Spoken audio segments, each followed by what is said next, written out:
And welcome back once again to Getting Your Grip on the Michigan Business Network. This show airs every Monday, and then I think on Tuesday, and probably Wednesday, Thursday, Friday, Saturday. I'm not sure, but it airs a lot.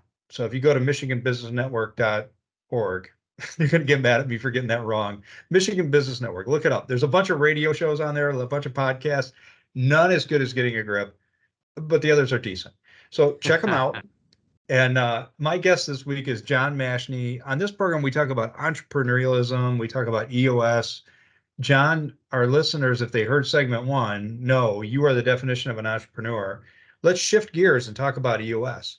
What has EOS meant to you in your entrepreneurial efforts and how you approach either your business life and the different things you do or your personal life? Where has it had the most impact?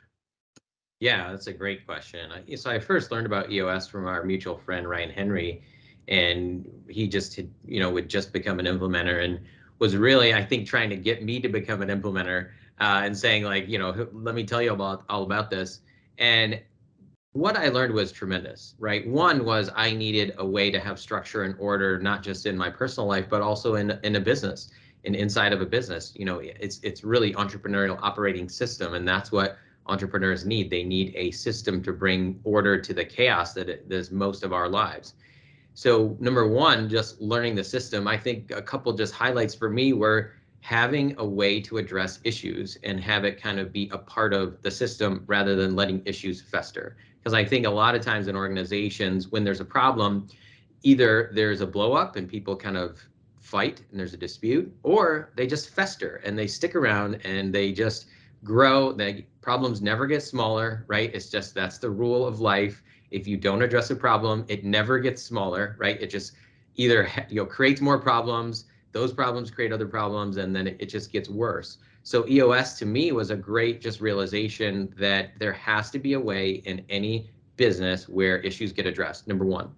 I think number two, having true accountability, right? And there's lots of people who talk about accountability, right? I read a number of books. I mean, accountability is so important, but just having a structure to create accountability in an organization, right, through an accountability chart and having a system to address accountability and make and hold people accountable, right? You can't be afraid of accountability in any type of organizational structure. It's particularly as an entrepreneur, there has to be accountability to move forward.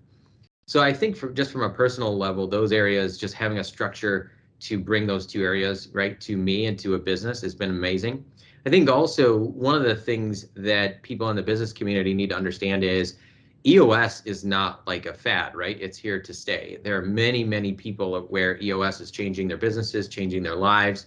I think as someone that advises businesses, understanding EOS and the terminology even, it's extremely helpful, right? Like, so if someone comes and says, I was talking to my integrator and, we were in our L10 meeting and like all these terms come up. It's Right. like, most people would say like, what are you talking about? I have no idea what an integrator is, right?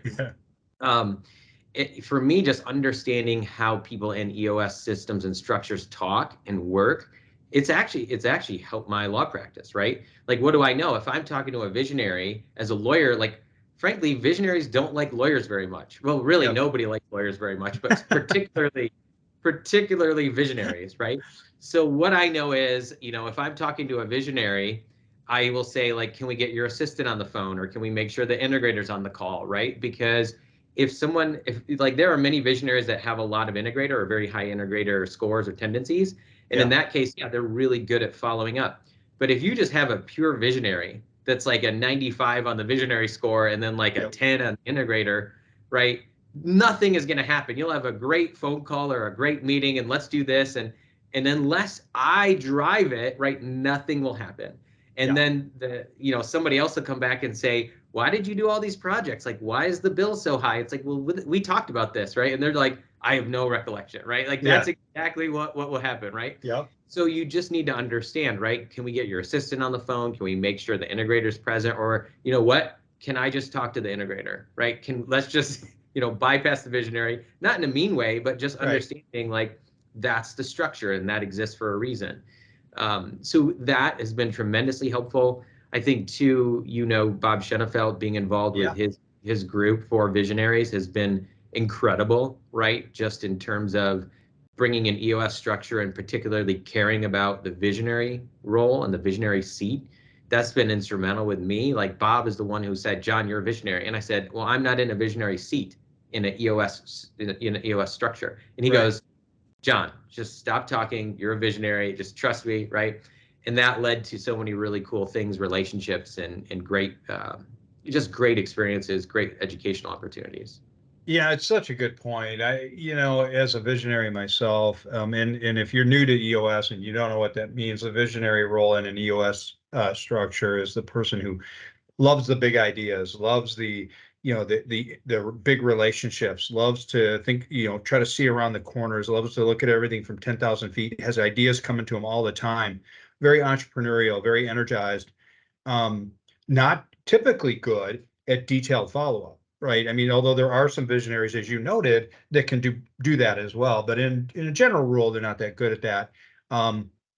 So as a visionary myself, I that resonates with me when you understand that that is your skill or your natural, your love and great.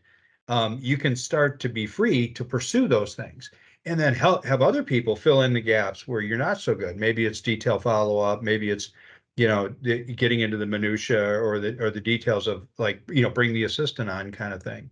So incredibly liberating to realize that. And Coach Bob is the best in the business at seeing that in others as a visionary himself. So we'll come back after this. We're going to talk more about what EOS has meant to John, and we'll talk more about visionaries and integrators, and we have much more to get to. So do not go away. You're listening to Getting a Grip on the Michigan Business Network.